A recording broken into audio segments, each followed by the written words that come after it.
Hey everybody, welcome back. Son of a Silver Stacker here. In today's Numismatic News and Information for the 15th of November 2023, I'd like to welcome you over to moneymetals.com. Then we're going to bounce over to the United States Mint and do some housekeeping, and then over to Coin Week. There's a great article about how the United States Mint is no stranger to design blunders. That's right, it's a really great article. Really hope you enjoyed it as much as I did. And then Aaron K gave us a heads up on some items over there at Hero Bullion. So want to say a shout out to him and a kudos for letting me know all about that. And then we're going to be talking about truth and then some Maiden. All right, Maiden, you know what I'm talking about for the 99.9 KON Coin News Radio at the very end of the show. Yeah, so there's the recap.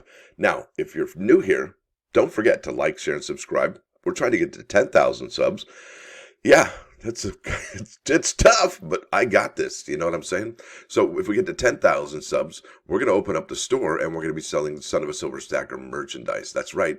It'd be pretty cool. And you can believe it, I'm almost in my 4th year of doing this almost every single day. And it just keeps getting better and better. I'm telling you, this is kind of a wild ride, and I really like it. I'm having a good time, and I hope you are as well. So once that store's open, we're going to be selling hoodies, sweatshirts, T-shirts, mugs, caps, glasses, visors, hopefully wristbands. I love wristbands like sweatbands. Yeah, maybe some headbands with the Son of a Silver Stacker logo. Yeah, you know it. I like it too.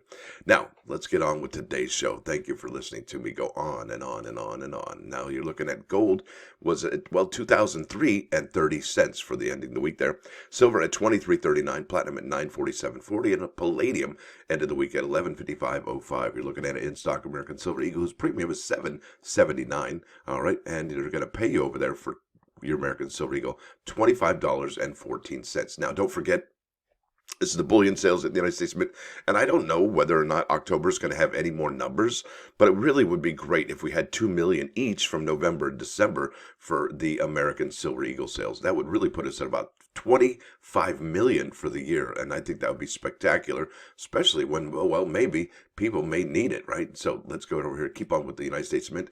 Don't forget, there's a awesome survey at the United States Mint, and they ask you what coins would you like to see. There's some silver, there's some gold, and they're all relatively older. There are some new ones, and I didn't vote for those ones personally. You can, but there's some really great questions, and it's a really great survey. It's actually one of the best surveys I think I've ever seen at the United States Mint, and they're asking you basically, what coins would you like to see for the 250th anniversary of the United States of America? Yeah, there it is. Now, don't forget this week, and you may have been charged already, or maybe the pending charges on your cards for the November 9th release for the Morgan and Peace Dollar 2-coin set. That's the reverse proof, folks. And I think that's going to be the what's what for the last few years, since 2020, 21, for the coins at the United States Mint for the last 3 years. That's going to be epic. Now over here to coinweek.com. This is by Lianna Spurrier. November 2nd is the date. That was just about 3 days ago. Title of this article over at Coin Week is Coin Design Blunders at the United States Mint. Here we go. And like I said, the United States Mint is no stranger to coin blunders, especially design blunders. Could you name one that you think is a blunder in the comment section below? I know you can. Thank you very much for doing that. And it says here, design blunders, and the U in blunders has fallen off. It's down, it's like dropped. All right.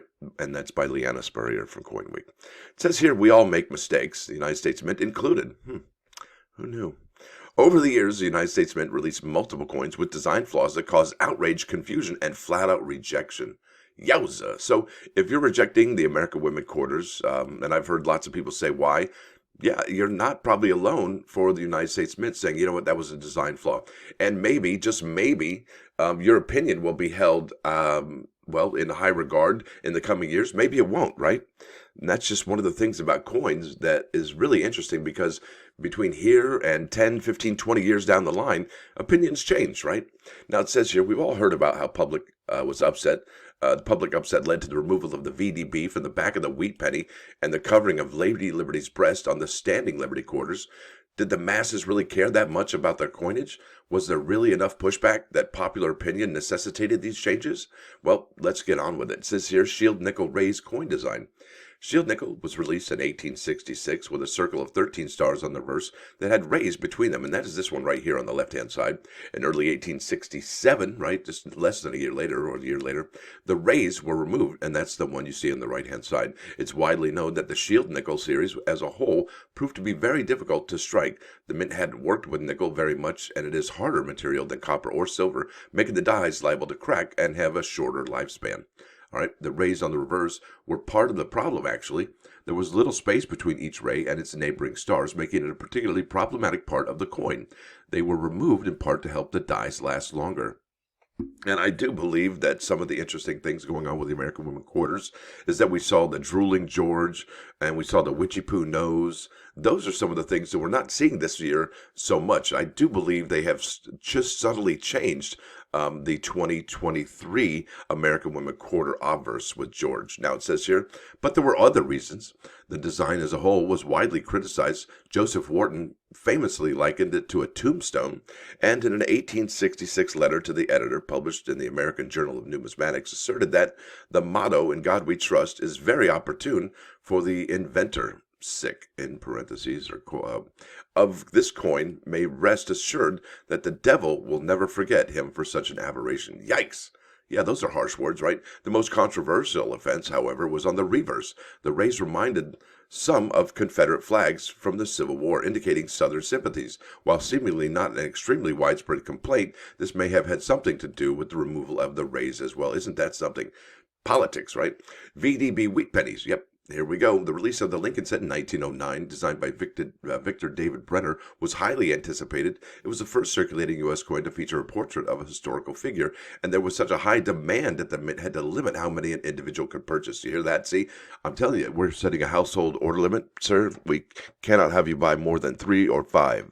That's what's what. So the mint is not a stranger at all to a household order limit, right? They were released on August 2nd, and the complaints started rolling in only a couple days later, on August 4th. That's 2 days later, right? The Middletown Daily Argus of Middletown, New York, I've been there, all right, published a brief article entitled "Lincoln Coins Faulty."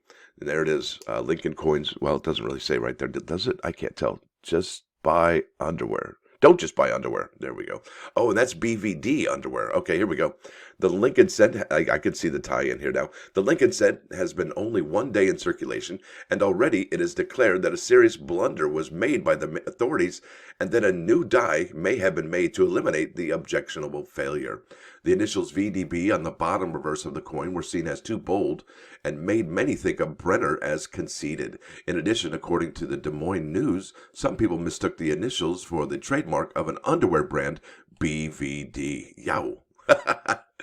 Okay, Franklin McVeigh, Secretary of the Treasury, responded promptly. Over the next few days, multiple options were considered: removing the initials altogether, leaving them be, or replacing them with a B. Ultimately, they were removed entirely, until finding a new home beneath Lincoln's shoulder in 1918. Absolutely. So that might be a key date also, is the 1918, right? Because that's the first year it was introduced under the shoulder. Numismatists of the day expected that VDB varieties would become scarce and began saving them as soon as the change was announced, resulting in many high-grade specimens available today. Isn't that something? I'll tell you, the VDB varieties, are they as popular or as valuable as the ones with actual, just the VDB without the varieties, like the very first one? Yeah. 1909 SVDB, that's what I'm talking about. Brenner was none too happy about the removal of his initials. He originally included his full last name on the design, but it was reduced before minting began. In a letter to the numismatist on August 23rd, August 23rd, Brenner said, "It is mighty hard for me to express my sentiments with reference to the initials on the cent. The name of the artist on a coin is essential for the student of history, as it enables him to trace environments and conditions of the time said coin was produced." He thought his name was going to be not remembered, right? Well, he did a good job making it remembered because of that VDB, right?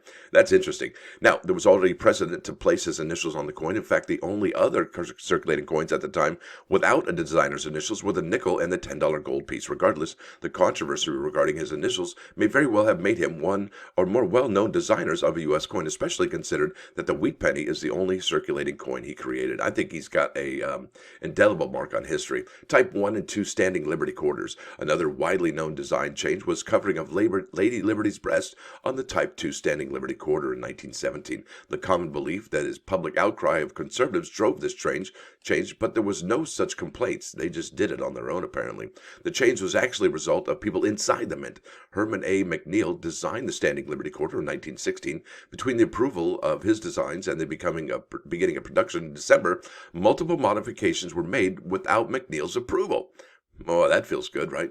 You ever had somebody change your work without telling you or letting you know if it was okay? Yeah, that sucks. The eagle on the reverse was lowered, right? A pair of dolphins originally on the obverse was removed, and other small changes were made. His design was altered in part because the original design was in high relief, which the mint was not capable of producing at that time. Already having trouble with the new Mercury dimes and walking Liberty half dollars, they hoped to avoid similar issues with the quarter and address them before the production began. At first, the new coins were available only to officials and prominent numismatists out of a fear of hoarding. Wow, they do that today, right? The advanced bulk purchase folks, yeah.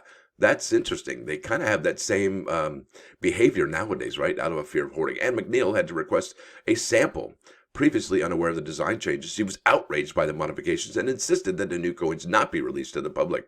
They're my design, you can't release it. Imagine that, furious. They were held until January 17, 1917, when they already minted pieces, when they were already put into production. There you go. So there's with thee and without thee, right? Looks like a chainmail under there. However, McNeil got his wish. He was allowed to change the design so that it found it acceptable.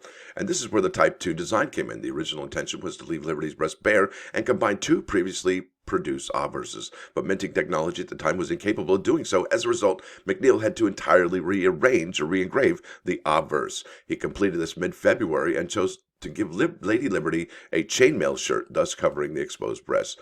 So why the change? There are multiple theories, but no definitive records. It may have been simply a personal choice of McNeil's, like other works he produced during that time, such as the statue Intellectual Development, also feature more covered females. However, Ron Guth and Jeff Garrett assert the United States coinage, a study by Type that McNeil didn't have a say in this design change. David Lane suggests the Treasury Department may have played a part in the addition of chainmail, and Ray Young, in an article for Coins, believes that it may have been a symbolic change. As tensions with Germany grew and led up to World War I began, the chainmail may have been added to show Lady Liberty as more prepared to defend herself in war. Whatever the reason truly was, there's no evidence of any public outrage at the exposed breast. Now here we go, the Susan B. Anthony dollars. A lot of people call this one CHAG, right? And I think I'm going to leave it there. I don't know if I can have time to. I'll just go over the basics here. And one of the more recent design flops, the mint avidly marketed the Susan B. Anthony dollar prior to its release. They even distributed folders of promotional materials to banks and businesses, including sample ads and comics. I haven't seen any of those, actually. That'd be cool if somebody has one. Suggestions for events and diagrams of how to rearrange cash drawers, registered drawers, to allow space for the new coins. Yeah, that's not going to go over, right? The materials touted the coin's benefits, claiming it would be easy to be seen as a woman, easy to see unique 11-sided inner border on both sides, and easy to distinguish by its size. So all these easy thinks that it's not, right? When somebody says it's easy, yeah, they're probably trying to reinforce it because it's not. Now, the verdict, not so much. In 1988, the Colorado Springs Gazette quoted Michael Brown, spokesman for the United States Mint, as saying, "I suppose there may have been other disasters like this in the history of our nation's currency, but never anything this bad." And she's right there. I don't know why they showed that one there, but never rejection by the public. That is complete. Susan B. Anthony dollar only circulated for 2 years before production was halted due to public rejection. And honestly, it was like the size of a quarter, and you get confused at the arcade. The most common reason was such like what is so easily confused with a quarter, contrary to what the Mint's marketing materials suggested. Yeah. There was not enough large difference between its size and the quarter to make it easily distinguishable. There were also critiques of the coin design. Most coins have some correlation between the obverse and reverse designs, but the Susan B. Anthony made no such attempt. The very few connections can be found between Anthony, a women's rights suffragist or activist, and the symbolic moon landing depicted on the reverse. Disconnection aside, there have also been speculation that some viewed it as a feminist propaganda, and we are gonna. I don't know why they don't show you the reverse. That's kind of a bummer in the summer. Well, let's get over to the plus ones. I'll leave a link in the description for this particular article. And if you like breasts on your coins, well, the 2023 Mexican Silver Libertad coins are available from the half-ounce, quarter-ounce, 10th ounce, 1/20th ounce, and 2 ounce, 1 ounce, and 1 kilo. However, the 5-ounce Mexican Silver Libertad coin is not available. Now let's go here to the plus ones. This is about truth. Truth is heavy, so people But so few people carry it, and you may regret actually having told the truth. But better the ugly truth than a beautiful lie. Now, here we are at 3-9's Fine, 99.9 KOIN Coin News Radio. This is Eddie, Stranger in a Strange Land, with that girl. This is official audio. This is pretty awesome. Stack her out. Oh, wait, here we go. Bam. Stack her out.